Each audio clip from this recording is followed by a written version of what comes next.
Bom dia, boa tarde, boa noite, torcedor e sócio do Clube de Regatas Vasco da Gama. O assunto desse vídeo é pesado e direto, não foi feito para quem discorda da minha opinião, nem foi feito para criar polêmica ou ofender alguém. O bom do YouTube é que se você discorda de uma opinião, basta desligar ou mudar de canal, a não ser que você desagrade uma das regras dele ou, quem sabe, discorde de um Robespierre togado. No mais, poucas pessoas mudam de opinião por causa da opinião de outra pessoa. Por isso, se você não tiver coração forte, sai agora. Se você ficou, então não diga que não avisei.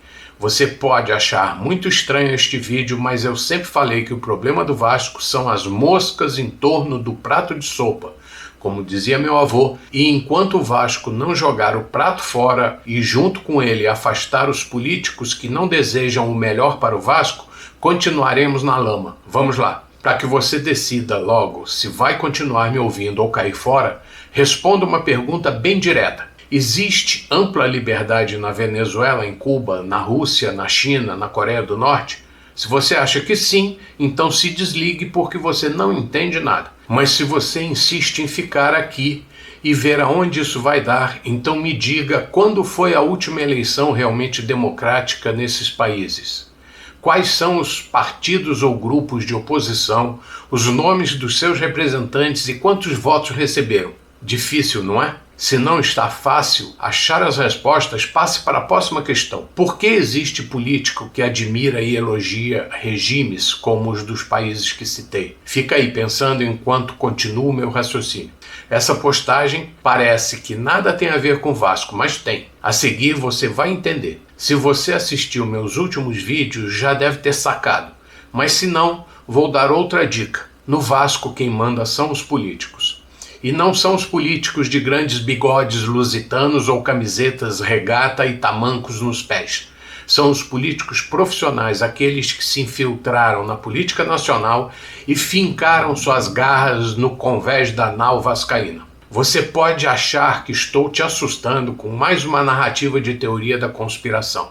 Mas acredite, amigo, a teoria da conspiração já é uma realidade. Depois da vinheta, se você ainda não entendeu onde queremos chegar, vamos continuar desenhando. Até já!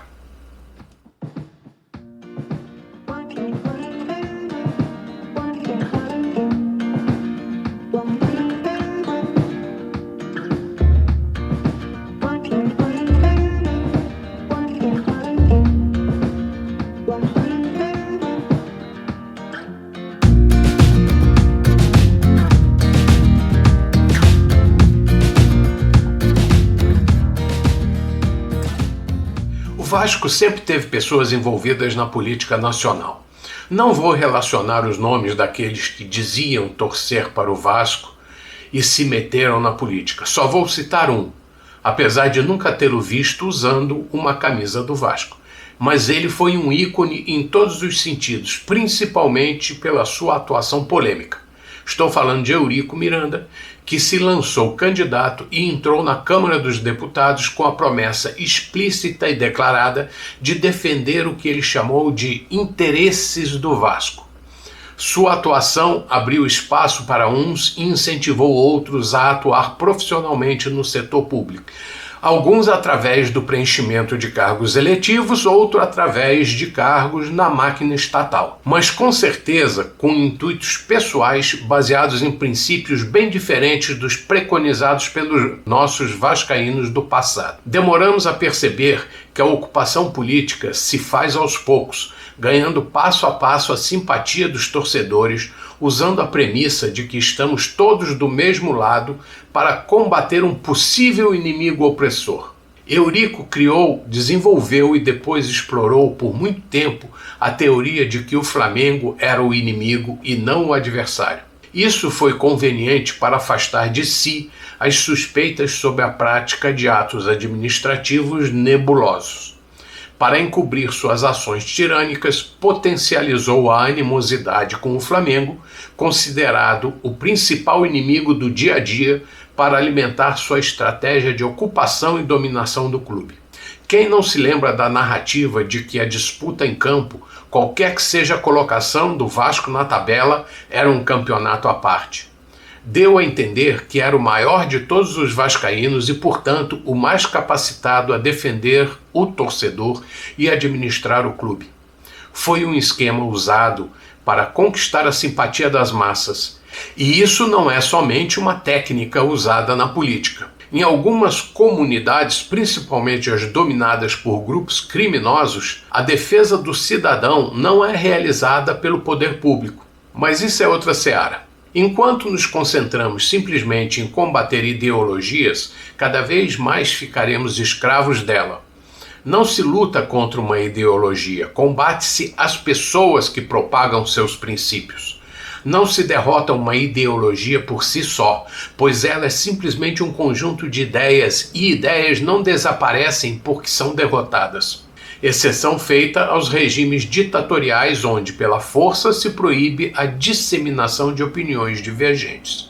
E esses regimes podem ser implementados por quaisquer dos três poderes da República, bastando que um deles ou dois deles se sobreponha sobre os outros ou sobre o outro. Qualquer semelhança com a nossa realidade presente é pura imaginação. E, por favor, não me venham com o imaturo argumento de que estou sendo extremista.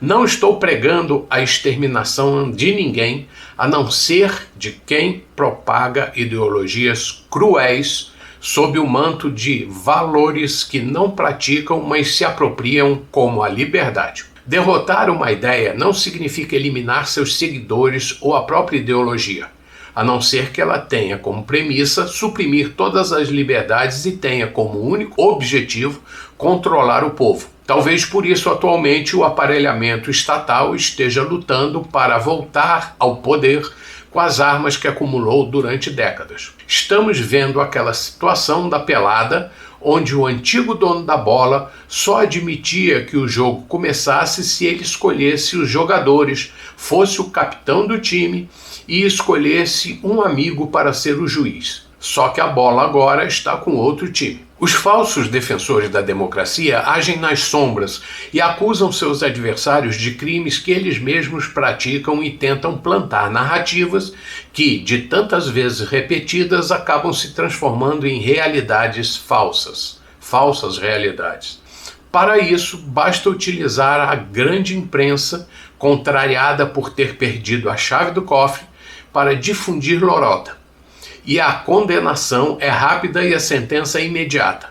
Enquanto isso, se a imprensa que busca a verdade proferir uma palavra que não conste no dicionário sequestrado da esquerda, é acusada de extremista. Quando na Revolução Francesa a tirania do Estado substituiu a tirania real, Robespierre disse que para manter os princípios republicanos de liberdade, respeito e ordem, não havia problema se um ditador assumisse a função de acusador, julgador e sentenciador. Era, segundo sua avaliação, uma situação excepcional e, por isso, em nome dos princípios republicanos, a guilhotina poderia ser usada para executar aqueles que tinham sido presos, acusados, julgados e sentenciados monocraticamente.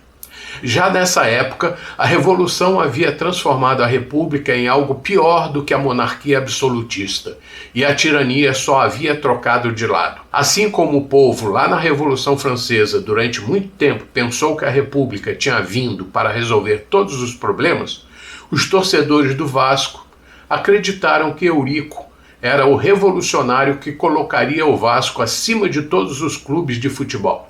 Mas como nessa vida nada se cria, tudo se transforma, na França o povo acabou caindo na real e percebeu que a prepotência só havia mudado de mão e o novo regime era também opressor, só que com mais mãos a apertar suas gargantas.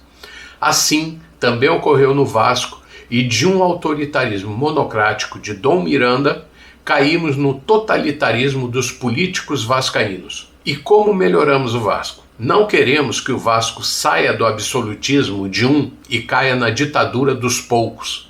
Por isso temos que mostrar vontade de conhecer quem são os conselheiros que concorrem nas diversas chapas da eleição vascaína.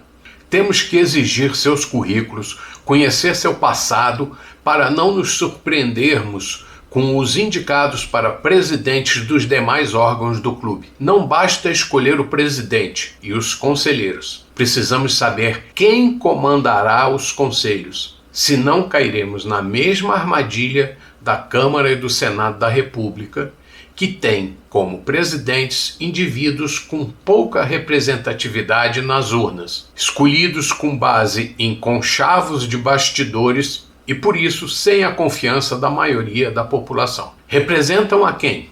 E no Vasco existem políticos pouco representativos para a massa dos sócios, ocupando direção de órgãos importantes. Representam a quem? Os sócios são os donos do clube e eu sei que eles também são sócios, mas são a minoria.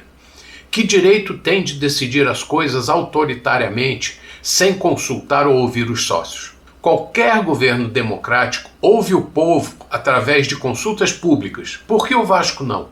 A campanha à presidência do clube não é transparente o suficiente para permitir que conheçamos o passado dos candidatos à presidência e aos conselhos. Queremos conhecer os candidatos à presidência dos diversos órgãos e seus suplentes. Continuando assim, não dá nem para se surpreender com a opinião de José Manuel Fernandes, por exemplo, candidato à presidência do clube, em relação ao retorno do futebol e à medida provisória que permite que clubes mandantes tenham a opção de vender os direitos de transmissão de seus jogos para quem quiser, obedecendo os direitos contratuais em vigor. O argumento de que a concordância do Vasco com essa MP favorece o Flamengo é a opinião de quem só quer diminuir o Vasco. Se ele já parte do princípio de que o Flamengo é maior e leva vantagem com essa medida, é porque ele quer sempre manter o Vasco em situação de inferioridade. Eu pergunto, pau que dá em Chico não dá em Francisco? Quando o mando de campo for do Vasco, que ele use a inteligência para ganhar dinheiro com esse direito legal. Ah, mas o Vasco já fechou com a Globo até o ano, sei lá qual. Problema do Vasco e culpa dos seus administradores que precisaram correr atrás de dinheiro fácil por conta de sua incompetência ou, quem sabe, outras coisas.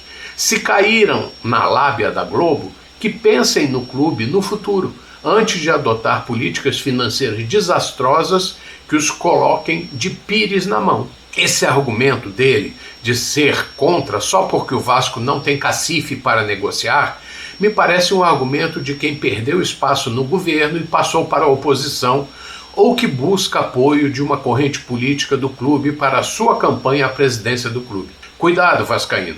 Isso me cheira a uma vontade muito grande de manter o Vasco sob o domínio da ideologia que há lá há algum tempo e que não é a mesma de nossos fundadores e primeiros apoiadores. Chega de aproveitadores e políticos que não admitem particionar o poder. A democracia deles é sempre aquela do bonzinho que admite a oposição, aceita o contraditório, mas na verdade a trabalha nos bastidores para usar um método de preferência camuflado para que só ele vença. Eu citei um candidato a presidente do clube, mas poderia citar muitos outros. Só citei ele porque ele emitiu a opinião sobre a medida provisória que permite, entre outras coisas, que os clubes usem a internet para transmitir seus jogos. E quando eu falo seus jogos, estou falando dos jogos em que o clube é mandante. Se a gente considerar que haverá a metade dos jogos no ano em que o clube é mandante, é uma grande oportunidade para faturar, sem as amarras de uma emissora hegemônica e dominadora. E não entro no mérito do porquê é assim. Precisaríamos de um espaço enorme para discutir o assunto. Voltando, se ele não entende que esta medida provisória oferece uma enormidade de oportunidades para os clubes e não sabe ou finge não saber por que o Vasco está amarrado à Globo, aí eu sinto muito. O que posso é citar algumas oportunidades que o Vasco poderia aproveitar, como streaming ao vivo, inclusive de jogos, streaming de partidas, gravadas, treinamentos, entrevistas, arquivos que podem ser visualizados a qualquer momento nas plataformas, que pode ser de terceiros ou a sua própria plataforma, venda de produtos pela internet diretamente das transmissões, arrecadação via superchat e outras formas de recebimento direto de receita, venda de títulos de sócio, etc, etc, etc. As possibilidades são ilimitadas, bastando que o clube se organize, podendo inclusive usar suas próprias TVs. Exige algum recurso? Claro, mas se considerar que a transmissão será sempre quando o clube for mandante, com certeza as despesas de deslocamento serão muito menores. Que o Vasco se profissionalize e use sua estrutura interna de comunicação social e marketing para implementar esse direito. Tomara que essa medida provisória se transforme em lei. Pressionemos os nossos deputados e elejamos um presidente que esteja sintonizado com a modernidade dos meios de comunicação. Precisamos cortar as amarras que nos mantêm presos à velha ditadura do plim-plim. Dá para entender que a culpa disso tudo é dessa invasão de políticos profissionais filiados a partidos políticos que levou o Vasco para esse buraco? Ou pelo menos ajudou para cair nesse buraco, para se afundar nesse buraco? Interesses próprios ou omissão? Aí você que julga. Esse é o recado que queria passar. Se não acredita, depois não reclama. E teoria da conspiração é o cacete, para ser educadinho. Bom dia, boa tarde, boa noite, torcedor e sócio do Clube de Regatas Vasco da Gama. Até o próximo vídeo, se Deus quiser.